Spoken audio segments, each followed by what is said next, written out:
Hi guys, good evening.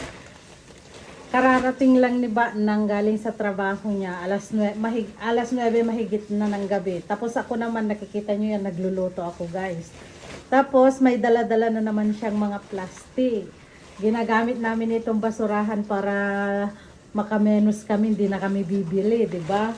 Oh, ang dami ginanyan ng kasama niya. Ay, yung kasama mo o ikaw? Ayan guys, ang dami oh.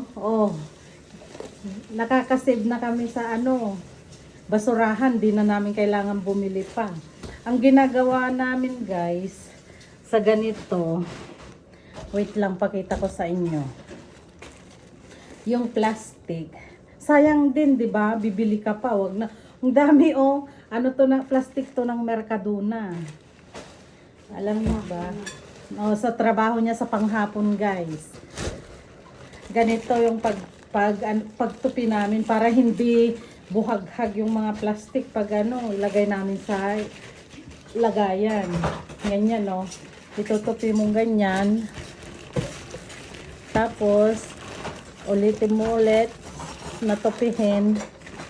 Saka mo pa-triangle guys. Pa-triangle mong ganyan. Mas maganda at mas malinis, mas masinop tingnan pag itago mo dyan sa plastic. Tingnan ninyo ganyan.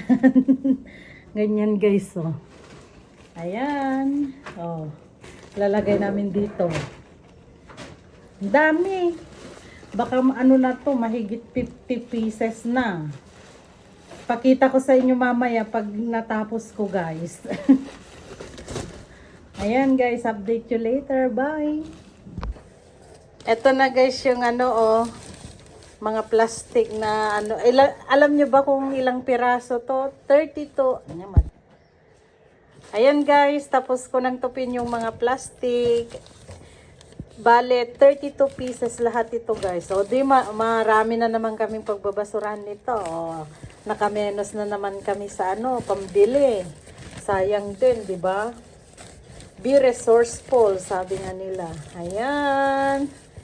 Kayo rin guys, ganito na rin gawin ninyo para makasave kayo yung mga pagbibili kayo sa groceries. Tapos yung plastic na paglalagyan ninyo, tupiin nyo lang ng ganito.